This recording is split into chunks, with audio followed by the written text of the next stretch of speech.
இப்போ பக்தி மார்க்கம் வந்து எல்லாருக்குமே தேவை. ஏன் அப்படின்னு கேட்டிங்கன்னா, அதை நீங்கள் சொன்ன மாதிரி அந்த டைரெக்டாக ஞான மார்க்கத்தை கொண்டு போக முடியாது. இப்போ உங்கள் பிள்ளைங்கிட்ட போய் கடவுள் அருவமானவர், உணர்வு ரீதியானாலும் அந்த உணர்வுக்கும் அருவத்துக்கும் அந்த பையனுக்கு விளக்கம் சொல்லி உங்களால் முடியாது. மாஞ்சு போயிருவேன் உடனே. உணர்வு என்னப்பா, அருவம் என்னப்பா அப்படின்னு கேட்பான் அந்த பையன். ஸோ அப்போ அந்த பையனுக்கு ஒரு வழியே இல்லை. இப்போட்டா இதுதான் கடவுள், நம்ம மூதாதையர் அல்லது இவங்க தான் நம்மளை காப்பாற்றுற தெய்வம், காக்கும் தெய்வம், நம்ம கூரை தான் காப்பாற்றிட்டுருக்கு, நம்ம குடும்பத்தை தான் காப்பாற்றிட்டுருக்கு அப்படின்னு சொல்லி சில ஃபோட்டோஸையும் சில என்ன சொல்கிறது, சில ஐடியல்ஸ், சில சிலைகளையும் நீங்கள் காட்ட வேண்டிய கட்டாயத்தில் இருக்கிறீங்க.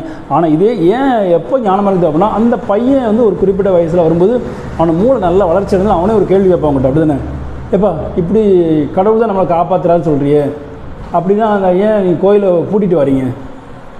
ஊரே காப்பாற்றுற சாமி அவரை காப்பாற்றிக்க தெரியாதா? உங்கள் பையன் இப்படி கேட்பான மாட்டேனா? வாழ்க்கை உண்டு. நல்ல கவனிங்க, ஊரே காப்பாற்றுற சாமி தன்னை காப்பாற்றிக்க தெரியாதா? தெரியாதா? சரிங்களா? அந்த கேள்வி உங்கள் பையன் கேட்டால் உங்கள்கிட்ட என்ன பதில் இருக்குது?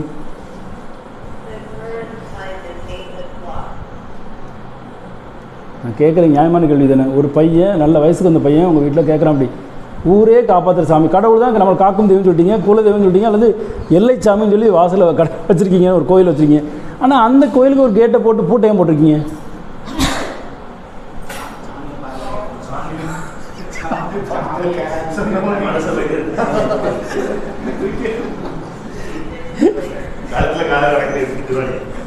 உங்கள் பையனோ பொண்ணோ ஒரு மெச்சூர்டான ஸ்டேஜில் உங்கள் பையனோ பொண்ணோ நீங்கள் சின்ன பிள்ளைலேருந்தே கோயிலுக்கு கூட்டு போய் வளர்த்துருக்கீங்க. இந்த பிள்ளை தான், இந்த கடவுள் தான் நம்ம காப்பாற்றுறாரு, இவர் தான் எல்லை சாமி, நம்ம காக்கும் தெய்வம் சொல்லி வளர்த்துருக்கீங்க. ஆனால் அந்த குழந்தை அந்த கேள்வியை உங்கள்கிட்ட கேட்டால் அது பதில் சொல்லக்கூடிய கட்டாயத்தில் நீங்கள் இருக்கீங்களா இல்லையா? என்ன பதில் சொல்ல முடியும் உங்களால்?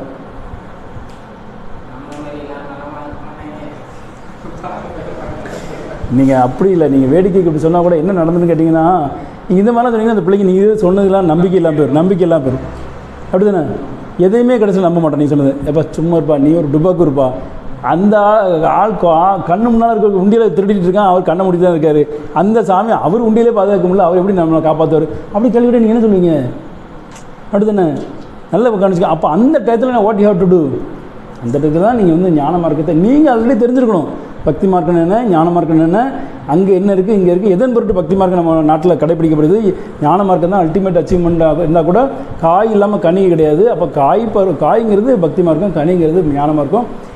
தங்கம் நீ இந்த மாதிரி கேள்வி அப்போ நீங்கள் என்ன சொல்லுங்கள், தங்கம் நீ இந்த கேள்வி கேட்கறதா தங்கம் நான் காத்திருந்தேன் அப்படின்னு சொல்லி இதை எக்ஸ்பிளைன் பண்ணணும். என்ன எக்ஸ்பிளைன் பண்ணணும்? இப்போ நீங்கள் சொன்ன ஆன்சர் எக்ஸ்பிளைன் பண்ணணும். என்ன ஆன்சர் சொன்னீங்க? உணர்வு ரீதியானது, இறை ஆற்றல்ங்கிறது உணர்வுகள், அதுக்கு புலன்கள் கிடையாது, கண் காது மூக்கு வாயான் கிடையாது. உணர்வுகள் அடிப்படையில் தான் பிரபஞ்சம் இயங்கிட்டு இருக்கு. நமக்குள்ளேயும் உணர்வு இதுதான். அப்போ உணர்வுங்கிறது அது அந்த உணர்வு நல்ல உணர்வாக இருக்கணும். அந்த உணர்வு நல்ல உணர்வு இருந்தால் தான் அந்த ஏற்கனவே மொத்த உணர்வுகளுடைய தொகுப்பாக இருக்கக்கூடிய பிரபஞ்சத்துக்கு தெரியும் நீங்கள் எந்த உணர்வு விரும்புகிறீங்க அப்படிங்கிறது.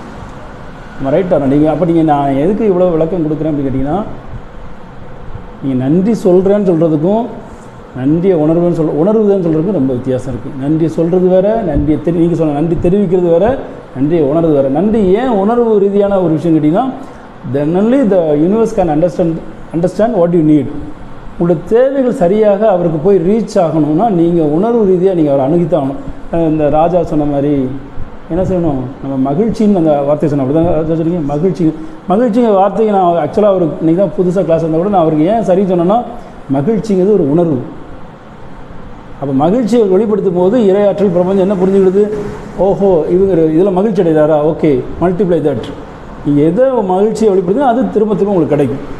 இது வந்து ஒரு சாதாரண ஒரு வார்த்தை மாதிரி தெரியுது, அற்புதமான ஒரு பொக்கிஷமான ஒரு ஒரு ஒரு ஒரு சொல்யூஷன் இது. ஏன்னு கேட்டிங்கன்னா, நம்ம உணர்வுகளை நம்ம எப்போவுமே ஹாப்பியாக வச்சுருக்கோமான்னு நீங்கள் செக் பண்ணி பாருங்கள். நம்ம உணர்வுகளை ஹாப்பியாக வச்சுருக்கோமா? நம்ம உணர்வுகளை ஹாப்பியாக வச்சுக்காததுக்கு என்ன காரணம்? நம்ம உணர்வுகளை ஹாப்பியாக வச்சுருக்கோமா ஒன்று, வைக்காததுக்கு என்ன காரணம்?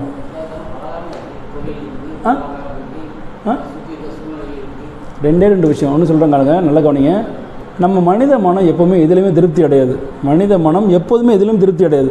அப்போ இதுவரை உங்களுக்கு தரப்பட்டதெல்லாம் நீங்கள் திருப்தி அடைஞ்சிருக்கீங்களான்னா திருப்தி அடைஞ்சிருக்க மாட்டீங்க. நீங்கள் இல்லாத ஒன்று நோக்கி தான் நடந்துட்டுருப்பீங்க. அதுவும் கிடச்ச அடுத்த நிமிஷம் மனசை அதை தூக்கி தூர வீசுகிறோம். நீங்கள் எதை வேணாலும் செக் பண்ணி உங்கள் லைஃப்பை செக் பண்ணி பாருங்கள். நீங்கள் ஒரு பைக்குக்கு ஆசைப்படுவீங்க, பைக்குக்காக கனவு காணுவீங்க, அந்த கலரை நினச்சி பார்ப்பீங்க, அந்த சிசி எத்தனை சிசி செக் பண்ணி ஓட்டினா எவ்வளோ ஸ்பீடெலாம் செக் பண்ணுவேன். அந்த பைக்கு வர்ற வரைக்கும் கொஞ்ச நாள் 1 மாதம் ஓட்டுங்க, 2 மாதம், அப்புறம் அந்த பைக்கை தொடக்க விட மாட்டோங்க. அதுமாதிரி ஒரு செல்ஃபோன் எடுத்துங்க, ஒரு லேப்டாப் எடுத்துங்க, ஒரு டிவி எடுத்துங்க, எந்த பொருளாலும் வர்ற வரைக்கும் தான் அந்த வர்ற வரைக்கும் இருந்த ஒரு ஆனந்தம் வந்த பிறகு இது உங்களுக்கு வாழ்க்கை துணை எடுத்துங்க. கல்யாணத்துக்கு முன்னால் என்ன ஒரு மகிழ்ச்சி, ஆகா நாம் கல்யாணம் முடிக்க போகிறோம், ஆகா அதுக்கப்புறம் சொல்லணும்னு நினைக்கிறேன்.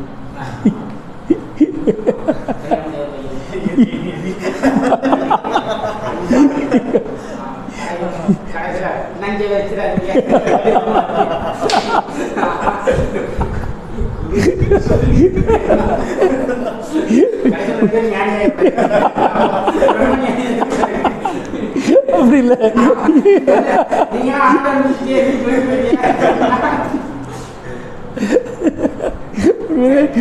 2 பேர் திருத்தம் முடிக்காங்க.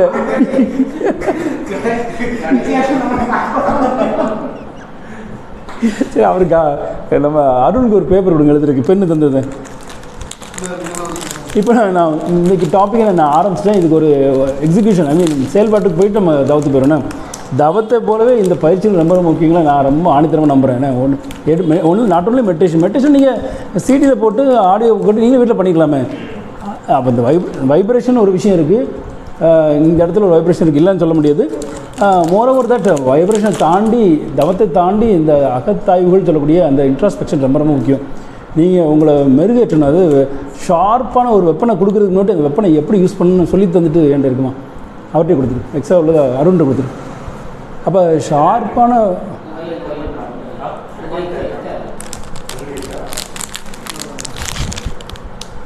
ஷார்ப்பான ஒரு வெப்பனை உங்களுக்கு கொடுக்குறதுக்கு முன்னாடி அந்த வெப்பனோட யூசேஜ் நான் சொல்லி தந்துட்டு அவங்களுக்கு கொடுங்க. இப்போ மாதிரி நுண்சாக்னு ஒன்று இருக்குது தெரியுமா, கராத்தேல நுண்சாக்னு ஒன்று சொல்லி, நுண்சாக் தெரியுமா கிருபா, நுண்சாக் ஒரு விஷயம். அமெரிக்காவில் நல்லா கவனிச்சிங்க, அமெரிக்காவில் துப்பாக்கி வைக்கிறது கூட பெர்மிஷன் உண்டு, ஆனால் நுண்சாக் வைக்க பெர்மிஷன் கிடையாது. தெரியுமா உங்களுக்கு?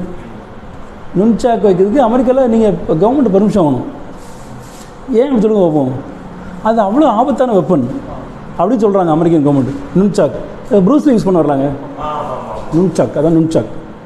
அது ஏன் அப்போ பாருங்கள், துப்பாக்கி வைக்க பெர்மிஷன் தானே, ஆனால் நுண்சாக் பெர்மிஷன் பாருங்கள், அது அவ்வளோ ஆபத்தான வெப்பன். அப்போது நான் என்ன சொல்ல வரேன், ஒரு வெப்பனை கையில் கொடுக்க முடியும், அதை எப்படி ஹேண்டில் பண்ணணும்னு சொல்லி தந்துட்டு கொடுத்தா தான் உங்களுக்கு அந்த வெப்பன் பிரயோஜனப்படும் தாண்டி மற்றவங்களையும் உங்களையும் காயப்படுத்தாமல் இருக்கும்.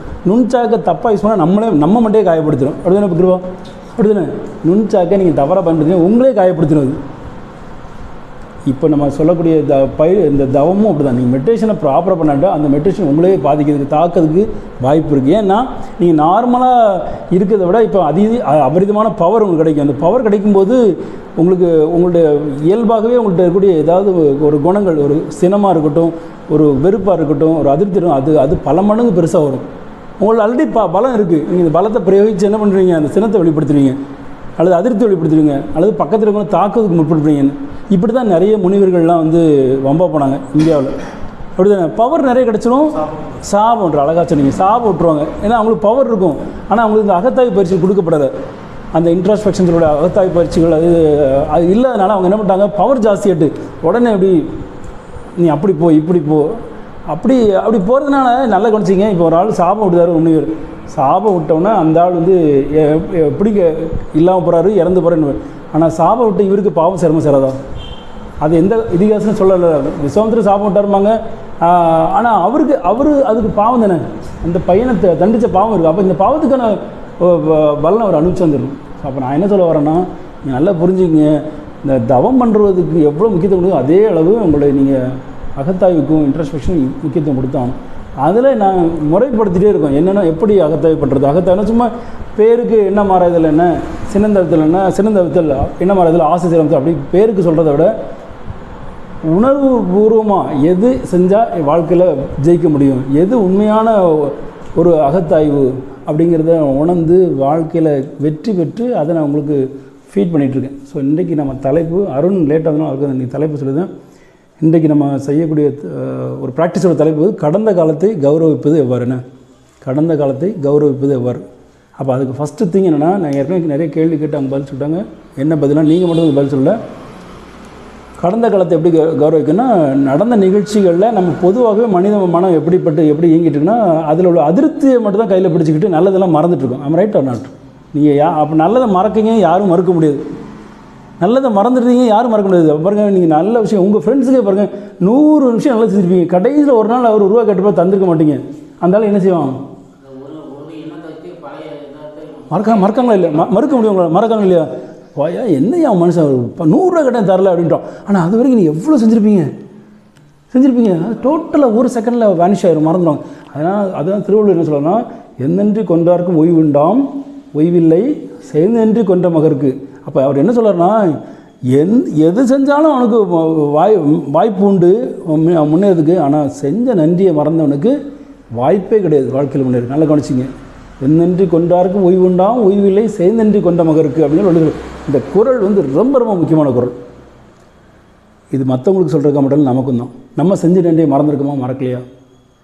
நீங்கள் மனிதர்கள்ட்ட மறக்காமல் பிஹேவ் பண்ணிக்கலாம், உங்கள் கூட நண்பர்கள்ட்டையோ மனைவிட்டையோ அப்பாட்டையோ அம்மாட்டையோ குழந்தைகிட்ட. ஆனால் நீங்கள் சொசைட்டி தான் உங்களை வளர்த்துட்ருக்கு. இந்த சொசைட்டிக்கு எங்கே நன்றியை சொல்லிப்படுத்துகிறோம்? பிரபஞ்சம் தான் உங்களுக்கு எல்லாம் கொடுத்துருக்கு. நீங்கள் பிறக்கிறதுக்கு முன்னாலே பஞ்சபூதங்களையும் இந்த உருவாக்கிட்டு தான் உங்கள் குழந்தைய நீங்கள் தாய் வயசுலேருந்து வரீங்க. உங்களுக்கு நீங்கள் வரதுக்கு முன்னாலே நீங்கள் குழந்தைய பிறக்கிறதுக்கு முன்னாலே இந்த குழந்தை அதோட தாயில் பால் சுரந்து ரெடியாக இருக்குது.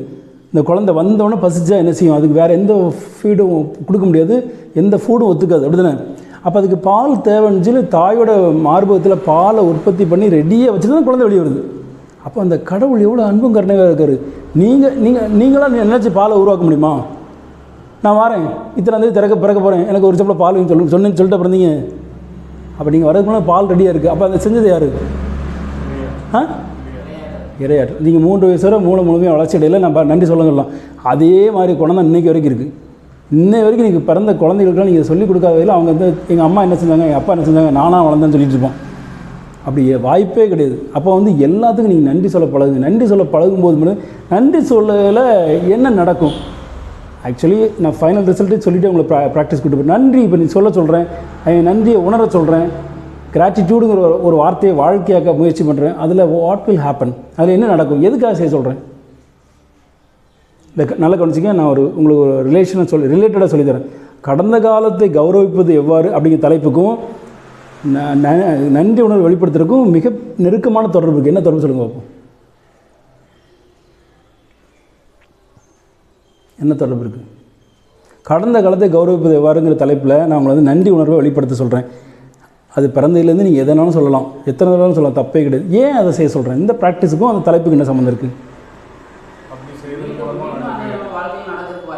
ஒன்று ஃபேக்ட் தான். Point number 1. இன்னொன்று அதான் சொல்லி நான் என்ன சொல்கிறேன், அதோட நல்ல ஒரு ஆன்சர் என்னன்னு கேட்டிங்கன்னா, நீங்கள் அதிருப்தி கொண்டுட்டு இருக்கீங்களா, அதுலேருந்து விடுபடுவீங்க.